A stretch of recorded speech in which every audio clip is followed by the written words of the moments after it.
Have you ever witnessed a moment where, in a matter of minutes, a person is judged entirely based on their appearance? That morning at Gate C27, a black CEO, Jordan Miles, was asked to leave his fully paid first-class seat simply because he didn't look like someone who belonged there. Amid the skeptical stares of the crowd and the cold demeanor of the staff, Jordan was faced with a choice: stay silent to avoid trouble, or stand up to protect his own dignity, and that of those who have never had a voice. If you were in his shoes, what would you do? Would you stay quiet and let things pass? Or would you stand up knowing that the whole world might turn to you as a problem? And more importantly, if a small moment can expose the truth of an entire system, will we dare to face it? Join us on this journey of vulnerability, choice, and hope. If you feel this is worth spreading, please like, share, and subscribe before we begin this journey. You'll want to stick around until the end. Mornings at Seattle Tacoma Airport have a distinct air. Chilly, almost skin-touching. The thin steam from hot coffee from early bird passengers mingles with the fabric scent of suitcases rolling across the tiled floor. The giant screens overhead flash flight information, interspersed with the steady, old-fashioned sound of loudspeaker announcements at the nearly half-century-old airport.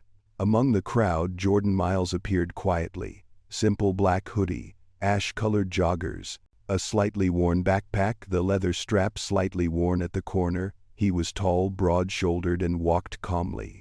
The calm of someone who has gone through many turns in life and learned not to rush unnecessarily. But what caught people's attention the most was his eyes. Not cold, not arrogant, just deep and somewhat silent, like someone who had witnessed too many things that normal people could hardly imagine. Jordan stopped in front of the priority boarding lane at Gate C27. In his hand was a printed boarding pass for the Seattle-Chicago flight seat, 1A, first class. A normal flight, a normal workday. But life doesn't always choose a peaceful morning to be turbulent. As Jordan entered the first-class group entrance, a female voice rang out slightly higher than polite. "Sir, this aisle is for first-class passengers. Coach passengers, please board later." Jordan looked up. Emily Carter, the boarding attendant, looked him up and down. That look, Jordan recognized immediately. A familiar look, one he had seen throughout his youth and still sometimes appeared when he least expected it. A suspicious look. Not the procedural kind of doubt. "Did you forget your ticket?" But the prejudiced kind. "You don't belong here," Jordan said softly, his voice low and warm. "Ma'am, I have a first-class ticket." He held out his boarding pass. Emily didn't look at it right away. Instead, she stood on tiptoe, glancing to see if anyone behind her belonged this way more than he did. Then she took the pass with stiff fingertips, as if afraid of touching something wrong. Jordan stood still, no frown, no sigh. He had learned not to react so quickly to situations like this. What he didn't know was that the moment was caught on a young woman's camera. Anna Reed, about 27, travel content creator. She stood in the back of the boarding line, live streaming as she did every flight. And as soon as she heard Emily say the first sentence, she tilted her phone slightly toward Jordan. A comment appeared in the live stream: "Discrimination again." Jordan had no idea he was on live air. Emily looked at her boarding pass, frowning. "Sir, you must be mistaken. This ticket, it doesn't look like first class," Jordan replied softly. "I bought this ticket 3 days ago." Emily scanned the code. The machine beeped loudly, a little longer than usual. The screen read in red, "Fraud alert, verify ID." Jordan had heard that beep more than once in his life. Not from the boarding pass scanner, but from the supermarket doors that had squealed when a clerk was following him, or when he walked into a fancy store and the clerk looked at him like he was about to steal something. Emily immediately raised her chin. "See, the system flagged your ticket. Please stand to the right so I can check more closely." The people around began to whisper. An elderly man standing behind shook his head slightly, saying loud enough for Jordan to hear, "Everyone wants free upgrades these days. I think it's normal." Jordan wanted to laugh, not because it was funny, but because it was so familiar. the confidence of people who believe they could see a person for what they really are with just a glance. He took out his leather wallet from his backpack, opened it, and handed over his ID. "This is my ID." Emily took it, but her eyes were still wary, as if he might pull something dangerous from the thin wallet. On livestream, comments flooded in. What did he do wrong?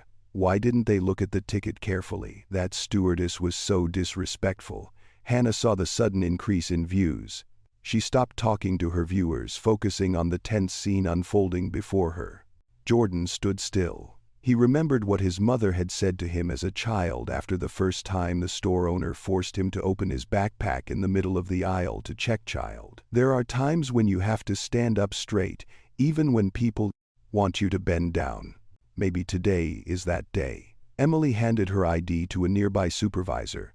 Mark Benson stepped forward, his suit slightly wrinkled, the tired look of someone who had worked too many shifts and had too little patience left. Mark looked at Jordan just for a second, then turned to Emily. "What's the issue?" Emily lowered her voice, but still loud enough for a few people to hear. "Ticket flagged as fraud. He insists he's first class." Jordan heard the word "he insists" clearly, as if he was demanding something that didn't belong to him. Mark turned back and asked briefly, "Sir, are you sure this is the ticket you bought?" Jordan nodded. "I'm sure." Mark exhaled, the exhale of someone who believed he was wasting time with an annoying passenger. "Sir, first-class tickets are not cheap. Are you sure you are not confusing them with coach tickets?" A small cut, but sharp. Jordan felt it. He replied, still softly, "I know very well what I bought." The air around them grew heavier. Hannah moved the camera closer, but her hands were shaking, not from fear but from anger on Jordan's behalf.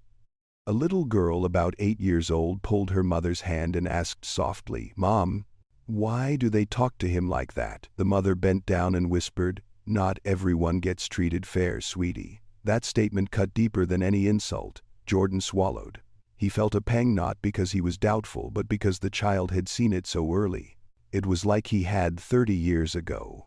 Emily put down her ID. "Sir, please take a seat. We'll call security to check further." Jordan nodded. No resistance, no argument. He simply asked, "May I know why?" Emily replied immediately, "The system is suspicious. We need to verify." It's like saying, "We're right, you're wrong," even though no one has actually checked anything. Jordan turned to look at the line of passengers. A dozen or so people were looking at him as if he had done something wrong. He felt a little emptiness in his chest, a familiar feeling but never a pleasant one. He walked a few steps to the waiting chair when the phone in his pocket vibrated. The screen displayed the message, "Board meeting in 10 minutes. They're waiting for you." Jordan looked at the message. No expression. He just locked the screen and sat down. Hannah turned the camera to him. "What news did you just receive?" she asked softly. Jordan only replied with a thin smile. "It's just business." And in that moment, in the eerie silence of Gate C27, a chaotic 45-minute journey began quietly but irreversibly. Gate C27 was getting more and more crowded. The loudspeakers calling flights from other gates echoed intermittently, as if the entire airport was operating at its own rhythm, coldly indifferent, despite the heavy story unfolding right in this small corner. The light from the glass roof fell on the boarding area in a long streak mixed with curious, judgmental, defensive looks, all woven into a tangled web of emotions surrounding Jordan.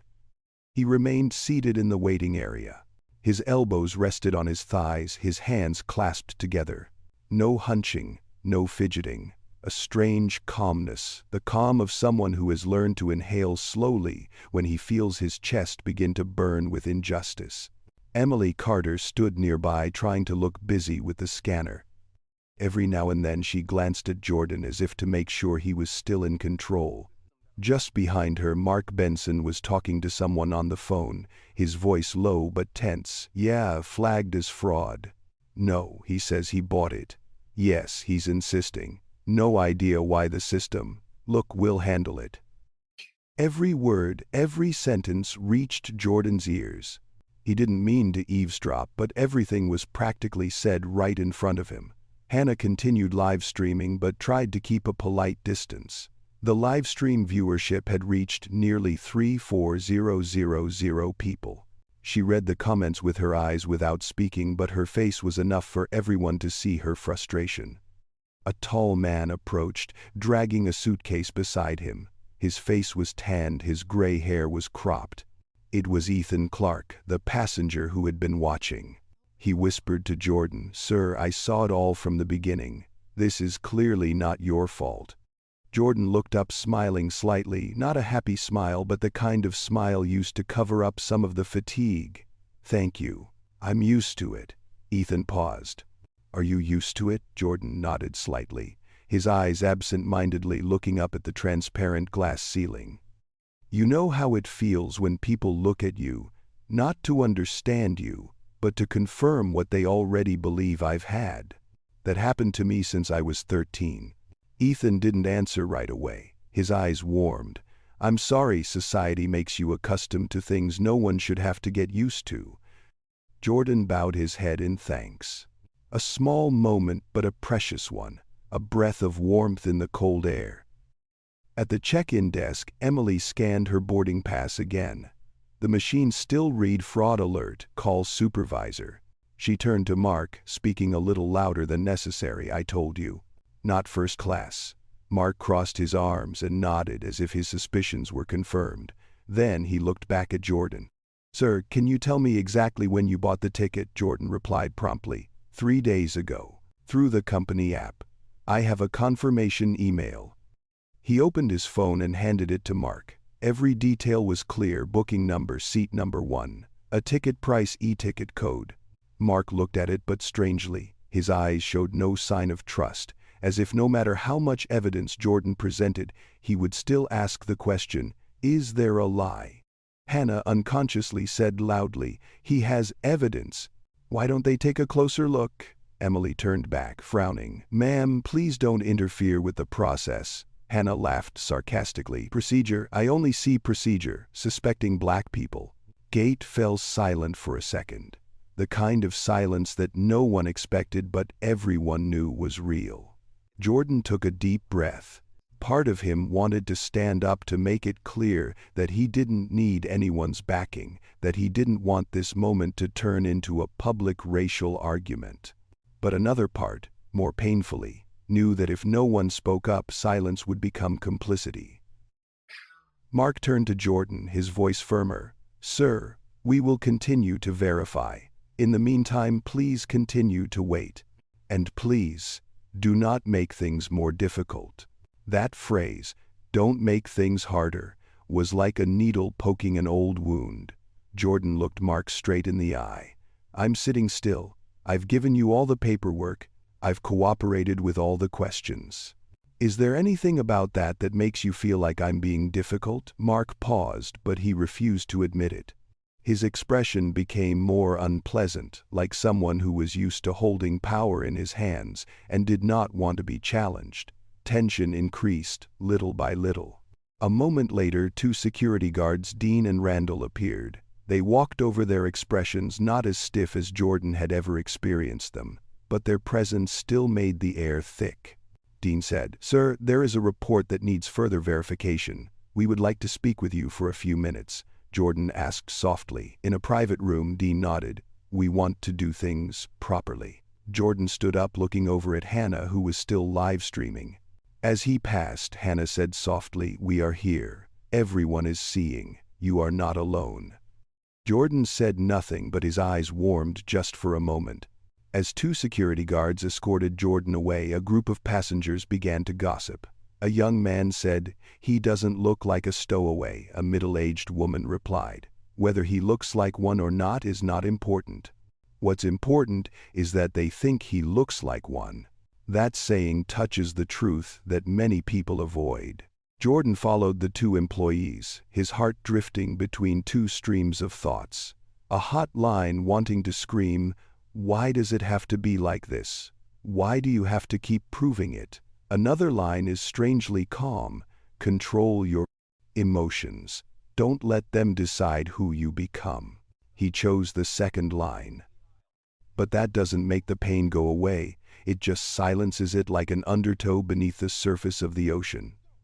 As Jordan left the area, Mark turned to Emily. "This is troublesome." Emily sighed. "I was just following the rules. If he really bought a first-class ticket, the machine wouldn't have shown fraud." Mark nodded. "Yeah, and he didn't look like the type to buy a 1A ticket." The words slipped out of his mouth naturally, as if it were obvious. But that obviousness is the essence of the problem. A little girl, the same girl who asked her mother earlier, looked at Mark and asked Uncle, "Why isn't he the same?" Mark was confused. The mother pulled the baby back, smiling slightly but with sad eyes. "Because there are adults who do not know how to see with the heart." The statement made Emily stand still for a few seconds. In the distance, Hannah was still filming. The livestream's viewership surpassed 7,000. Comments poured in. A hashtag began to appear, number, "Let him fly." The story has gone beyond the scope of an airport gate. It is spreading across America. Jordan didn't know that. He just knew that, once again, he was sitting in front of people who thought he didn't belong where he had any right to be. In that silence, Jordan reflected on his life. How many times had he been asked to explain more than others? How many times had he had to work twice as hard to be considered enough? How many times had he had to swallow the words he wanted to say? He wondered, would today be just another day like that? Or would everything change? Jordan looked up at the security door, which was about to open. Despite his heavy heart, he kept his steps steady. A chaotic 45-minute journey was about to begin, and no one at Gate C27 knew they were about to witness something unprecedented in the airline's history. The door to the security room closed behind him, making a small click that was enough to make Jordan's entire body stop for a second. The sound wasn't loud, but it had a cold metallic quality to it, a feeling he'd grown accustomed to from his younger years, when he'd been called into the warden's office for staying too close to other people's belongings. The security room at Seattle Tacoma Airport isn't very spacious. A long wooden table, two stainless steel chairs facing each other, a data monitor, and a few aviation safety posters on the wall. The harsh white light reflects off the table, making it feel more claustrophobic than it actually is. Officer Dean, a stocky man with a deep voice and a calm face, sat down first. Officer Randall stood beside him, his arms crossed but not hostile, just observing. Dean spoke first, his voice soft. "Sir, we'll just ask a few questions as a matter of procedure. We want to make sure there are no mistakes." Jordan nodded slightly. "I understand. I am willing to cooperate." He spoke calmly, but a stream of thoughts swirled inside him. Not fear, but the weariness of having to prove himself in places where people should just look at the truth. Dean took the boarding pass Jordan gave him and placed it on the table. He looked at Randall before asking, "When exactly did you buy this ticket?" 3 days ago, Jordan replied. "Through the app. I have the email and the bank receipt." "Good. Can you show me?" Jordan opened his phone, showed the confirmation email, the reservation code, and the transaction history. Every number was clear and transparent. Dean nodded, his voice even and fair. "This information is completely valid." Randall stepped closer. "So why did the system give a fraud alert?" The question made the room silent for 2 seconds. Jordan looked straight at Randall. "I want to know too." Randall's eyes wavered slightly. He seemed to understand that this wasn't as simple as Emily or Mark had implied. Dean asked again, "Have you ever reported a lost ticket, or changed it, or had someone else access your booking account?" Jordan shook his head. "No. I just booked a ticket and came here like any other passenger." Dean turned to Randall. "The system said fraud alert, but his information was completely valid. Something didn't match." Randall pulled up a chair, but the action made Jordan feel a change.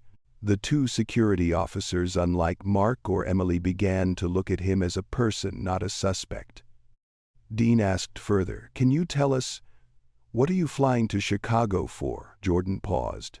It wasn't a question he wanted to answer, but he knew hiding it wouldn't help. "I have an important meeting with many people." Randall asked. Is it related to the airline? Jordan looked at Randall. In that moment he thought to himself, everything will come out. But his mature instinct through many collisions made him choose a short answer, have. The whole room seemed to quiet down. Dean looked at the screen in front of him, then at Jordan. Sir, did you know? The fraud alert system usually only activates when there is a two-factor mismatch or flagged account. Jordan frowned. You mean my account is flagged? We can't be sure yet. But it's possible that someone activated a monitoring system related to your ticket. Jordan tilted his head slightly. You mean someone did it on purpose? Dean didn't answer right away. His silent response was enough to tell Jordan the answer was somewhere between maybe and very likely. Jordan's mind was filled with thoughts. An internal check, a system error, or someone knew you were flying this flight and deliberately placed a flag on your ticket. And if so, what was the purpose? Dean put his hands on the table, his voice serious. Sir, we are not saying you did something wrong. We just want to verify why the system responded like that. Jordan exhaled, his breath soft, like a sad smile. I have to prove my innocence for the rest of my life. I understand the process. Randall looked at Jordan a moment longer, then said, softly enough for only he to hear. You don't seem like the troublemaker type. I trust you. Jordan smiled gratefully. Dean pressed the radio. Benson, give me the status update on customer 1A's fraud alert. Mark's voice came through a little hard to hear because of the background noise, still flagged. I've tried resetting it 3 times. The system is still suspicious. But have you seen the guest's papers? I saw it. And Mark hesitated. I'm not sure. Something's not right. Jordan felt a pang in his stomach when he heard that. What was wrong? What was wrong? The papers, the information, or did Mark just think it was wrong because Jordan didn't fit his image of a passenger in seat 1? Dean put down the radio, frowning. We'll try checking directly with headquarters. Randall opened his laptop and typed in a series of codes. The data appeared, but some entries were hidden. They both looked confused. Dean muttered, why is all the data related to code 1A locked? This is a high-level lock mode? Jordan was silent, closing his eyes for a second. He knew this. And that's when it hit him. It wasn't a system error. It wasn't an accident. This lock could only have appeared while there was a secret internal surveillance program going on. And he remembered he was the one who approved this testing program for American Skylink 2 weeks ago. A random test to measure frontline employee behavior. He didn't think he would be the one to be included in the model situation list. And if true, then this incident was an accident, but it reflects the nature of the problem he is fighting against. Jordan opened his eyes and looked at the 2 security guards. Can you let me back to the gate? Are you sure? Dean asked. We haven't come to any conclusions yet. Jordan stood up. I think it will all be clear. Not here, out there. Randall nodded understanding. He opened the door.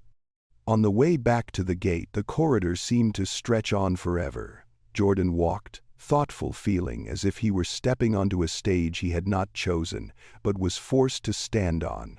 As we approached Gate C27, the noise increased. Not the usual passenger noise, but chatter, shouting, phones, filming videos, people whispering. And as Jordan stepped out of the turn, the sight that met his eyes made him stop for half a second. More than 100 people had gathered.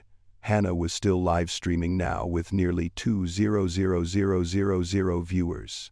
Ethan stood near the door, arms crossed as if waiting for him to return. A middle-aged woman was arguing heatedly with Mark. Why didn't you let him on the plane? What more do you want? Emily awkwardly held the scanner, not daring to look at Jordan. And then when Jordan entered the boarding area, all eyes turned to him, as if he had just become the center of something he did not want to happen. Jordan felt a wave of emotion rise in his chest. Not fear, not anger, but something else, a deep regret. Because he had lived his whole life avoiding being seen as a model victim, and now he was standing in the crowd in just such a typical situation. Ethan stepped forward. Sir, This is getting out of control. Jordan took a slow breath, looked around. No, this hasn't started yet, and that's true.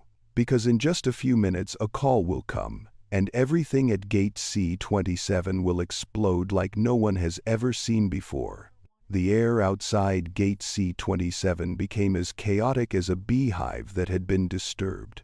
The noise of people, the chatter, the announcements from the airport loudspeakers, all blended together like a thick layer of background noise.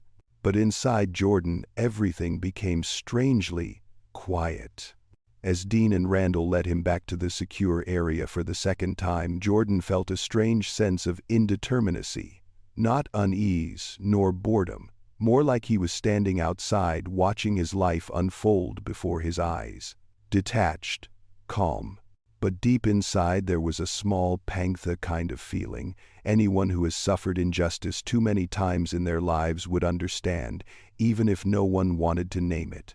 The security office was the same: cold white lights, dim wooden desks, stainless steel chairs lacking human warmth. But this time Dean looked more serious. Randall stood a little further away, arms crossed, his eyes alert and professional, but no longer had the suspicious look of the first few minutes. Jordan sat down in the chair. Dean began, "Sir, before we continue, I want to make it clear that we do not suspect you of any fraudulent intent. It seems that this matter is more complicated than it appears." Jordan nodded slightly, his eyes falling to the table, focusing on the wood grain as if reading an inner map. "I understand. And I didn't mean to make things worse." Dean exhaled, then asked, "Can you tell me more about your business trip to Chicago? No details, just to verify." Jordan hesitated. It was a rare moment where he let his hesitation show. He wondered, should he say it? Should he reveal something that only a very small group of people in the airline knew? If he spoke out, the entire operation behind the internal audit program would be exposed. But if he did not speak out, he would have to continue sitting in this room as someone who had to prove his innocence even though he had done nothing wrong. After a few seconds of silence, Jordan chose to be half open and half closed. "I have a meeting with American Skylink executives today." Dean frowned. "A meeting around that time is for important partners." Jordan replied curtly, "Yes." Randall asked, "Are you a partner of the firm?" Jordan looked at Randall calmly. "I have connections with the firm." The answer was too vague to confirm, but enough to make the two security officers realize that the man before them was not an ordinary passenger. Dean turned the laptop back toward him. "I tried accessing your ticket file through the security system, but there was a section locked at a very high level." "This I've never seen before," Randall asked. "What level?" Dean replied softly. "Internal oversight." Jordan closed his eyes for a second. He knew. It was just as he thought. It was the surveillance program his company Horizon Global Holdings had co-developed for the airline. And with a pang of bitterness, Jordan realized, today he was the one put on the program's random situation list, which he approved to test the fairness of service.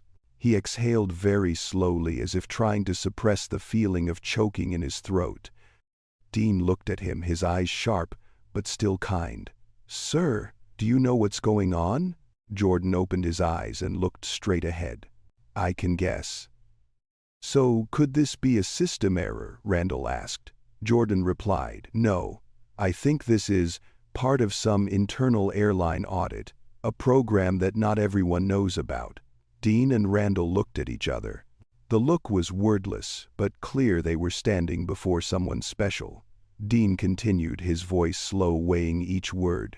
"Are you involved in that program?" In any way, Jordan was silent. No averting eyes. No lying, just silence. And that silence said more than any affirmation. Dean understood. Randall understood. Dean turned on the radio. "Benson, I need an update." Mark replied, his voice loud because of the noise around him. "Crowd's getting louder. Live stream too." "We're trying to explain, but it's getting out of hand." Dean asked. "Is the fraud alert still the same?" Mark said quickly. "Still the same, but I checked. Flight 1A. That place has been confirmed as paid." No mistake. Dean frowned. If I'm not wrong, why didn't you let the passengers board the plane? Mark replied in a voice that was both defensive and annoyed. Look, he doesn't look like... Dean interrupted, his voice so serious that Jordan raised his head slightly. Unlike what Mark was, silent for a few seconds. The breathing on the intercom was uncomfortably loud. Finally he said, "Not like a first-class passenger." Dean narrowed his eyes. "You're speculating based on appearance?" Mark said quickly. "No, not really. I just go by experience." Jordan's heart sank when he heard that. Experience. One of the most common disguises for prejudice. Dean spoke slowly and clearly. "You need to deal with data, not emotions." Jordan felt a small pang of gratitude for Dean. The man had a sense of justice, a rare thing in this situation. Dean looked at Jordan again. "Sir, I advise you to return to the gate. There are many things waiting to be clarified." Jordan stood up. "Thank you." As Jordan walked out of the room, Randall said slowly, "Sir, I hope everything will be cleared up. You deserve respect." Jordan nodded slightly. "I hope so." The hallway returned to the familiar rumble of the airport, but Jordan walked with a heavier heart than before. Although he maintained his composure internally, memories began to surface. The time he was turned down for a rental because the landlord wasn't sure the neighbors would be comfortable with a stranger. The time he was stopped by the police for no reason, asked to get out of the car just because he looked like the person they were looking for. The time he was followed like a shadow by mall security just because he was wearing a hoodie. And now, at the age of nearly 50, as the CEO of a corporation with tens of thousands of employees, he is still standing in front of the door to prove what no one should have to prove. Back near Gate C27, the noise became more pronounced. It felt like the entire airport was converging on a single point. Ethan saw him appear from the hallway and walked over. "Sir, are you okay?" Jordan smiled slightly, an incomplete smile. "I'm fine." Hannah turned the camera to him. "He's back, everyone." Livestream viewers surpassed 320,000. Comments poured in like rain. Jordan slowed down and looked around the crowd. Security was trying to maintain order. Some passengers were shouting in frustration. Mark was yelling at a woman who claimed she saw Jordan with a valid ticket. Emily stood behind him, her hands clasped over her stomach, her face pale. She clearly hadn't expected things to get this out of hand. Jordan took a deep breath. A silent dialogue was going on inside him. "Jordan, calm down. Remember your purpose. But this hurts. Why do they keep looking at me like they're suspicious? Because they don't know. Because the system hasn't changed. And is today the time to change it?" He still didn't have the answer, but he knew what was coming next would decide everything. Ethan asked softly, "Sir, what did you say to them in the room?" Jordan shook his head. "Not enough."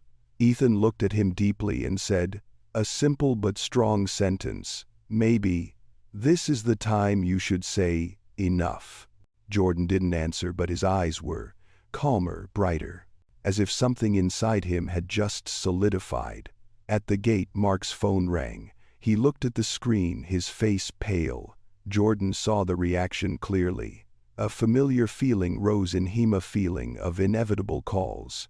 Ethan asked, "Who is this calling from?" Jordan replied, his voice low but firm. "Maybe that's when things start to come out." And so it is. In seconds, that call would shatter all boundaries, plunge the airline into an unprecedented crisis, and thrust Jordan into the center of a truth no one dared face. Mark Benson's phone kept ringing, each ring like a knife cutting through the already tense atmosphere at Gate C27.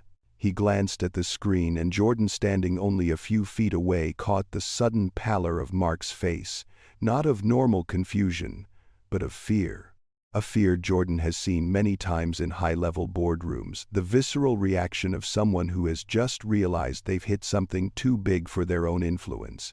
Mark swallowed hard, turned back to Emily and said, his voice trembling, I need to take this call." You handle the boarding while I go." Emily glared and said in a low voice, "What boarding? The whole gate is in chaos. I don't dare do anything myself." But Mark didn't listen. He walked away down the hallway toward the airport's internal office area. Jordan followed his gaze. His instincts told him that the call was not from anyone ordinary. Part of him wanted to follow, but he knew the time was not right. Ethan approached and whispered, "It seems like something big happened." Jordan nodded slightly. "Yeah, and maybe bigger than they think." Meanwhile, the crowd remained divided into two distinct streams. One group, angry and supportive of Jordan, stood in a semicircle in front of the boarding counter. The other group, curious or skeptical, stood further away watching and filming. Hannah Reed stood between the two groups, the live stream still going. Viewers had reached 550,000. The number sent a shiver down Jordan's spine out of fear, but because he knew once a story goes beyond an airport gate, it's no longer under anyone's control. A middle-aged woman walked up to Jordan, her voice impatient. "Sir, I have to take this flight with you. I don't understand why they keep making things difficult. I watched that girl's live stream. I saw you doing nothing." Jordan thanked her with a thin smile. "I want the flight to leave on time too, ma'am." The woman sighed. "If the airline doesn't let you on the plane, they will have to answer a lot of questions." Ethan folded his arms and added, "They're messing with the wrong person." Jordan didn't like the idea of it all being said, but he understood from the moment the system flagged his ticket, from the moment Emily became suspicious, from the moment the live stream went viral, things had gotten beyond avoidable. Jordan looked at his watch. The meeting was 10 minutes away, and he wasn't there unless the airline knew he was being held back, or they were the reason he was being held back. A train of thought swirled in his head. Had the surveillance program been activated by mistake, or had someone on the board activated it manually, and if so, why, on the day of his flight? Or was this not a mistake? Jordan tried to keep those thoughts from showing on his face. In the distance, Mark turned back from his phone call, but he walked more slowly than when he had left, slow and heavy, like someone carrying a boulder on his shoulders. The closer he got, the more he avoided looking at Jordan. Emily asked immediately, "Boss, what's the matter?" Mark didn't answer. He stood in front of Jordan, trying to take a deep breath. "Sir, I need to verify some more information," Jordan replied in a low voice. "I think you should be straightforward." Mark glanced around the crowd, the cameras, the live stream. He swallowed. "Sir, the company asked me to take you to a higher-level interrogation room." Gate immediately burst into protest. "He has already submitted all the documents. This is clear discrimination. He did nothing. Why are you still investigating? Call the media. Let him get on the plane." Jordan stood still. No frown, no struggle. But his eyes were eerily still, like a lake before a storm. Ethan interjected, "He's not going anywhere. We want to know why." Mark raised his hands, his voice trembling. "It's not me. This is an order from a very high level." Jordan asked, bowing his head slightly to look Mark straight in the eye. "How high?" Mark tried to avoid that gaze, but finally blurted out, "From the executive office."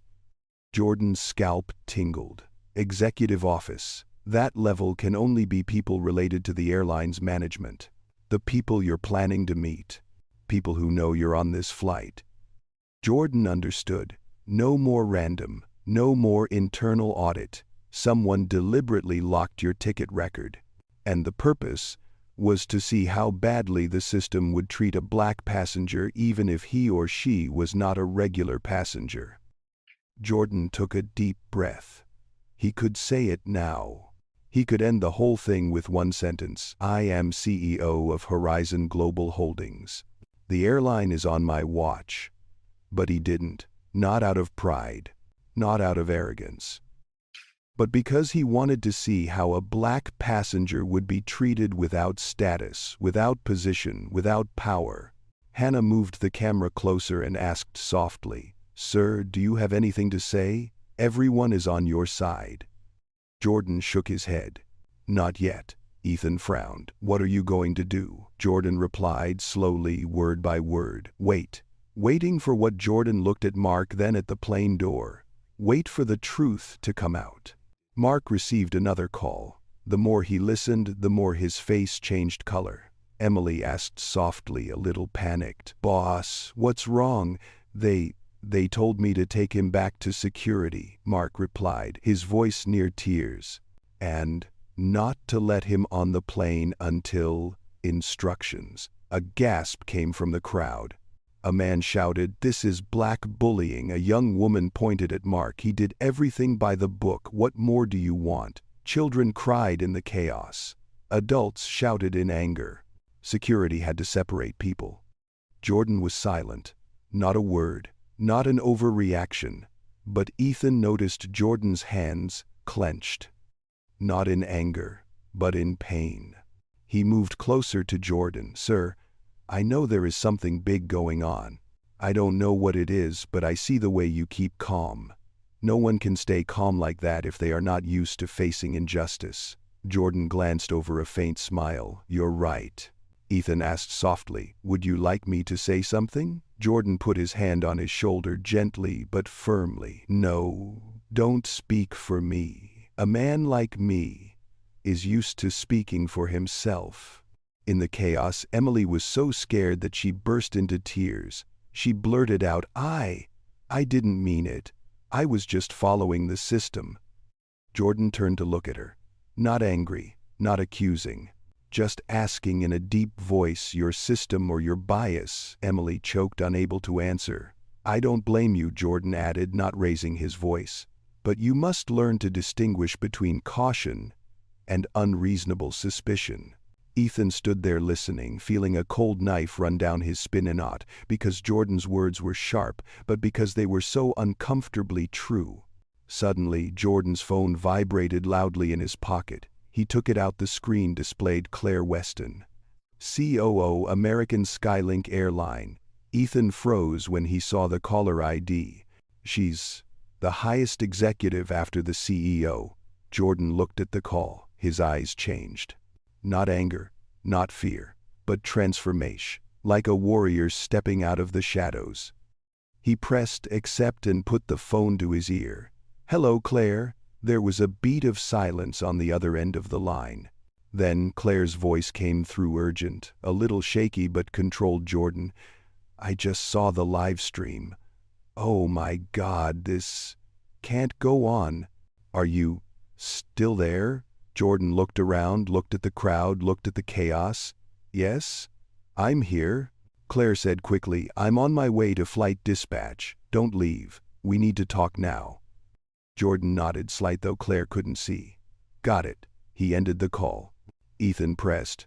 "Sir, what happened?" Jordan replied, his voice low and powerful. "The storm is coming." And for the first time since the incident began, he took a step toward the boarding counter. No more dodging. As Jordan walked toward the boarding counter, the sounds around him seemed muffled. The chaos was still there, people booing, people filming, people arguing, but for Jordan it all faded into a blurry background. It felt like the moment he walked into that first Horizon Global meeting room more than 20 years ago, knowing everyone was watching him, judging him, testing him. But he stepped forward anyway. Hannah kept the live stream stable while whispering to the audience, "He's moving. Something's changing." Ethan walked beside Jordan, a silent barrier. He said nothing, but just standing there provided a measure of balance in the chaos. Emily, who was so nervous her hands were shaking visibly reflexively, stepped back as Jordan approached. It was as if there was an invisible line between them and she didn't dare cross it. Jordan stopped in front of her, not too close, but close enough for her to hear every word. "Miss Carter." Emily swallowed. "Why?" "Yes." Jordan spoke slowly, not loudly, but each syllable seemed to be placed directly in the listener's mind. "I don't blame you for the system's problems. But I want you to understand this. When you tell me that I don't look like someone who buys a first-class ticket, you're not just judging me. You're judging everyone who looks like me." Emily opened her mouth but couldn't say anything. Her eyes were slightly red. "We don't need special treatment," Jordan continued. "We just need to be seen as equals. That statement made not only Emily but the whole crowd silent for a few seconds. Ethan patted Jordan on the shoulder as if to say, "You just touched on what millions of people want to say but can't." Just then Mark turned back. His face was paler than before, as if the call had taken all the heat from his body. He said to Jordan in a low, almost unconscious voice, "Sir, Miss Weston asked me to take you into the temporary conference room for a private conversation." Jordan asked softly, "Where is she?" "On the way to flight control. They're in an emergency meeting." Jordan looked straight at Mark. "Do you know why the company called an emergency meeting?" Mark was flustered. They said that your story is becoming a media crisis, and there is some kind of internal surveillance program involved." Jordan let out a soft breath, not a sigh, but the sigh of someone who had reached the depths of a problem. He looked at Mark, not angry, not spiteful, just the look of someone who already knew the nature behind everything. "Mark," Jordan said, "what happened today didn't start with Miss Carter. It didn't start with the system. It started with the wrong perspective. A perspective that, unfortunately, isn't unique to you." Mark bowed his head, his lips trembling slightly. The crowd watched without speaking. Suddenly, the airport loudspeakers made the familiar ding sound, but this time it was different. "Attention at Gate C27. Flight ASL 227 to Chicago is currently on hold due to operational review. Further information will be provided shortly." Operational review. What, this is big. The whispers spread like wildfire. Jordan looked at the flashing red text on the electronic screen. "Flight 227, on hold, I understand. The company is not just delaying, they are preparing to intervene at the executive level." Ethan whispered, "Sir, this might become a national event." Jordan smiled faintly. "No need to go that far, just make it come true." Mark gestured, "Sir, please follow me. Miss Weston wants to speak directly." Jordan nodded. Before leaving, he turned to Ethan. "If I'm not back in a few minutes," Ethan interrupted, "I'm standing here, and I won't let anyone say you don't belong here." Jordan placed his hand on his shoulder, saying nothing more. The gesture was simple but filled with deep gratitude. Mark led Jordan down a narrow hallway behind the boarding area where few people walked. The yellow light made everything seem more subdued, as if they had just stepped off a bright stage into the backstage of the zippers of reality. At the end of the hallway was a small conference room, frosted glass walls, a long table, a screen hanging in front. Mark opened the door and invited Jordan in. Jordan walked in while Mark stood at the door, not moving any further. Jordan asked, "Aren't you going in?" Mark shook his head. "I am not allowed to attend this meeting." Jordan tilted his head slightly. "What does that mean?" Mark swallowed. "They said, my level is not enough." Jordan understood. Because this meeting wasn't about a passenger. It was about a crisis involving the CEO of a major corporation, one they were unwittingly treating like a fraud. Jordan walked in the door, closing behind him. He stood in the middle of the quiet room. No noise, no live stream, no argument, just a thick silence, the kind of silence that comes seconds before a big truth is revealed. On the screen in front of him, the text appeared, "Connecting, Claire Weston, COO, American Skylink Airline." Jordan inhaled slowly. "I know this moment will decide everything." The screen lit up, revealing Claire. Her hair was tied up, her face tense, and the background was a flight dispatch office full of people working urgently. "Jordan," Claire said, not hiding the worry in her voice, "I need you to tell me now, is this a system error? Or have we just gone too far in your own surveillance program?"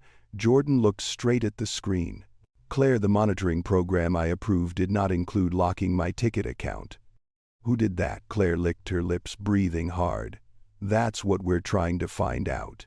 But it seems one of the airline's internal auditors placed a special flag on your ticket, and that caused all relevant files to be put into strict review mode." Jordan said slowly, "It wasn't by accident, was it?" Claire was silent. The silence spoke for itself. Jordan continued, "What do they want to test? The reaction of the staff, or how much more injustice I can tolerate. Claire gritted her teeth.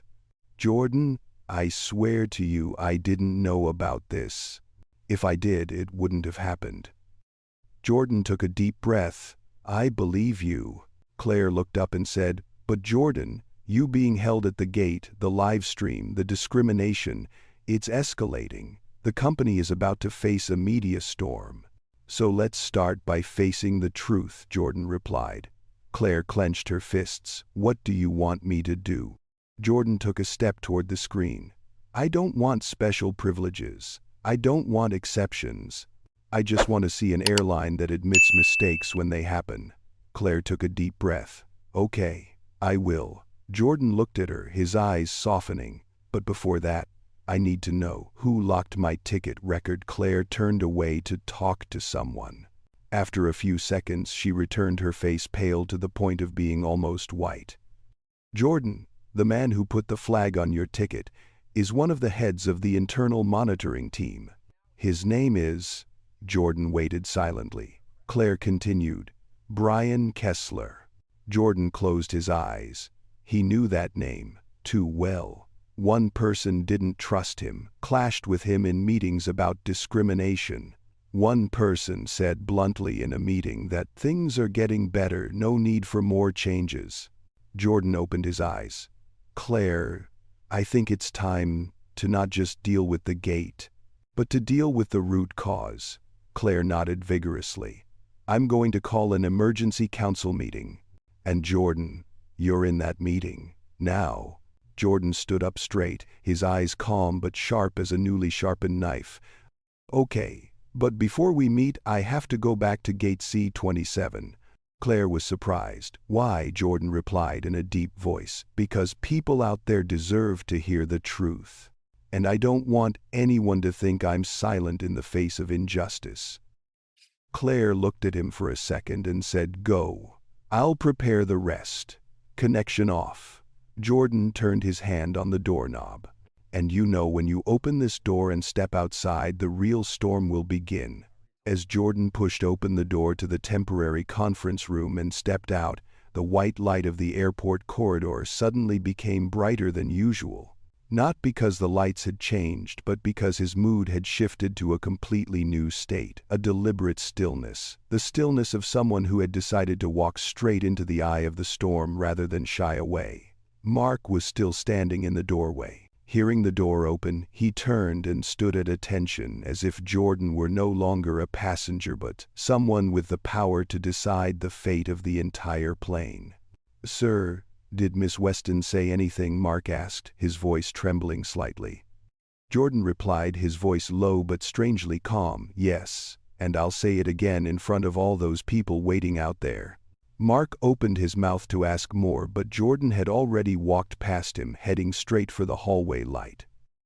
Ethan, who had been standing near the boarding area, saw Jordan appear and quickly walked towards him. Sir, are you okay? Jordan just nodded, not saying anything in a hurry. Hannah saw him return and immediately turned the camera to follow. The live stream immediately exploded with comments. He's back. What's going to happen? This is definitely the most important part. Jordan stood before the crowd.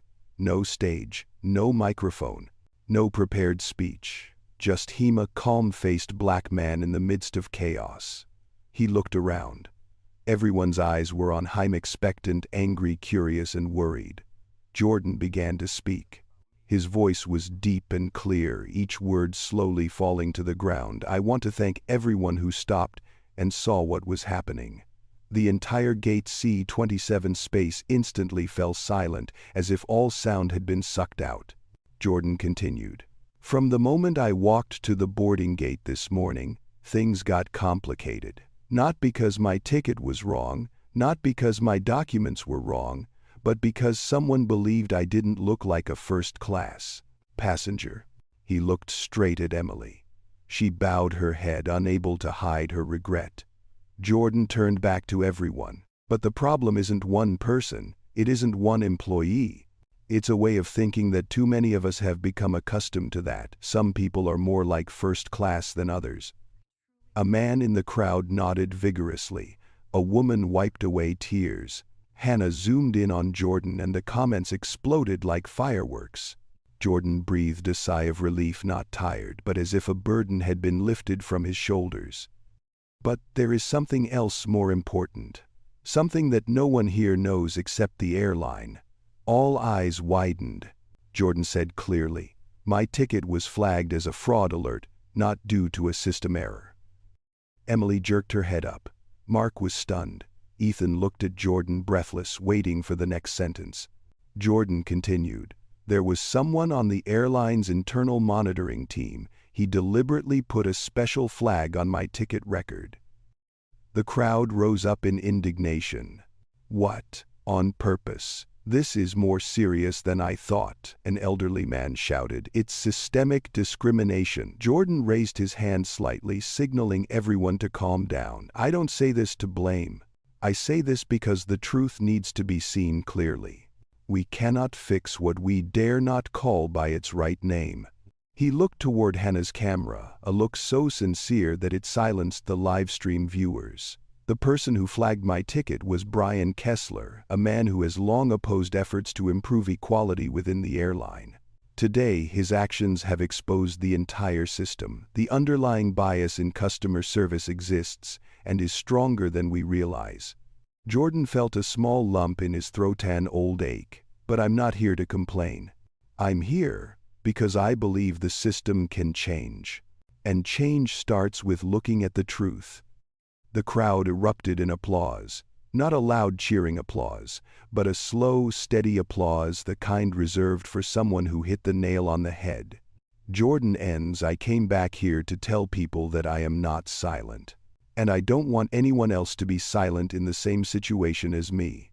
As soon as he finished speaking, Gate C27 erupted in cheers. Mark bowed his head, his shoulders shaking slightly. Emily burst into tears but did not dare to interrupt. Hannah said in the live stream, "You are witnessing one of the most powerful moments I have ever seen." Before the noise could die down, a group of senior staff in airline uniforms approached. The leader was Linda Harper, the regional operations manager. She was followed by 3 other staff. Linda stopped in front of Jordan, her face serious but not distant. "Mr. Miles, I apologize. On behalf of American Skylink, we are in an emergency meeting with the board of directors, and COO Claire Weston requests that you return to the conference room immediately. They need you there." The crowd murmured again. "Who is he? Why does the company need him? This is bigger," Linda continued. "Can you come with me?" Jordan looked around, seeing the encouraging nods, the warm eyes, the encouraging smiles. He felt something within him, not pride, but a connection with all those who had suffered injustice in silence. He said, "I will go." "But," Linda stopped. "But what, sir?" Jordan looked straight at her. "Before I leave, I want to make sure of one thing." Linda nodded. "Please tell me." Jordan pointed to the line of people standing waiting for the plane. "All of the people here, they deserve to know that none of them are responsible for today's mistake. I don't want any of them to be affected by this incident." Linda bowed her head slightly. "I understand, and I promise you." Jordan nodded slightly. He followed Linda. Ethan called after him, "Jordan, if you need me to testify, I am ready." Jordan turned back, a small smile on his face, his first genuine smile since the morning. "Thanks, Ethan. I might need that." Anna raised her hand and spoke loudly for the camera to capture Mr. Miles. "Viewers are sending their good luck wishes. Over 700,000 people are watching." Jordan paused, slight, not in panic, but because the number made him realize this was no longer a one-man problem. He looked straight into the camera, his eyes deep and steady. "Thank you everyone for coming along. The truth matters, and we will see it through." Then he turned and walked toward the conference room. His boots echoed on the tile floor, a slow, steady beat, like a drumbeat, signaling an approaching storm. Little did Jordan know when he walked into that conference room, a decision would be made, and it would change the entire airline. Linda led Jordan through the internal corridor where the airport speakers and the noise of the crowd seemed to be blocked out. The cramped space smelled of printer paper, old carpet, and an indescribable anxiety. Jordan walked slowly, steadily, unhurried, even though he knew the meeting ahead would not be easy. But that calm was not indifference.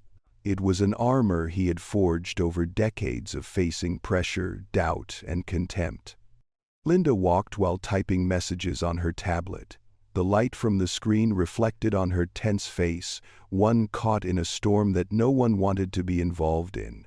"Jordan," she whispered as they turned the last hallway. Claire was really worried. "I'd never seen her so panicked," Jordan replied lightly. "Claire knows this is not an isolated problem. This is a systemic problem," Linda sighed. "And the system is never responsible unless it is forced to be." Jordan looked at her for a few seconds and then nodded. "Yes, and today is that day." At the end of the hallway was a larger conference room than before, an emergency room used for special operations. 2 security guards stood guard outside the door. When they saw Jordan approaching, they opened the door immediately, as if they had been instructed to not delay a second. Jordan walked in. Inside was a long, oval conference table. At the head of the table, a large screen hanging on the wall displayed Claire Weston's stern face while someone's voice was reporting numbers behind her. 3 other people sat in the conference room directly times Richard Hanley, Vice President of Operations. Gloria Park, Human Resources Director. Thomas Gray, Head of the company's legal department. All heads turned when Jordan appeared. The atmosphere changed instantly. "Claire on screen," said Jordan. "Thank you for coming back. We need to get started." Jordan sat down in a chair near the center of the table facing Clara's screen. He crossed his arms slightly but sat upright, showing complete control. Richard spoke first. "Mr. Miles, before we get into the details, I want to say, we're sorry for the inconvenience you've experienced." Jordan looked at him, his eyes calm but sharp. "Trouble." His voice was not loud, but it made the whole conference table pause. Richard coughed. "I mean, an unfortunate accident," Jordan interrupted. "What you call unfortunate is systemic discrimination. I think we need to call it what it is." Gloria Park adjusted her glasses and looked straight at Jordan. "I agree with you. The problem is much deeper than the surface," Claire interjected. "We need to talk things out. Things have gotten out of hand." The livestream at Gate C27 has over 900,000 viewers now. The news agencies are involved. Thomas, the legal man, pushed the thick file in front of him and said, "I have to be honest. If we handle this wrong, we could face a class action lawsuit. And Mr. Jordan here," he hesitated. Jordan calmly finished the rest. "Is someone who has the resources to make it happen, right?" Thomas swallowed. "Yes." Jordan put his hands on the table. "I don't want to sue. I want to fix it."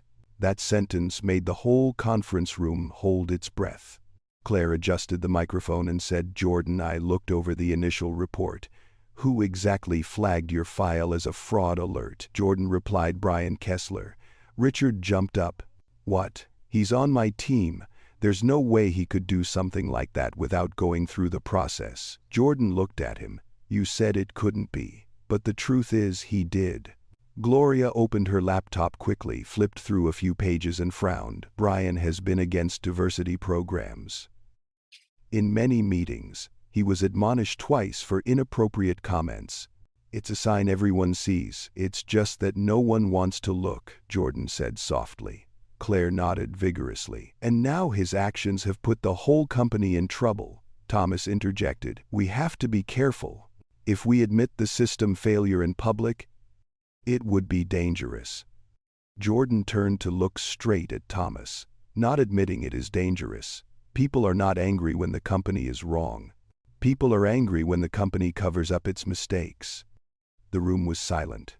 It's a statement they know is true, but no one wants to hear.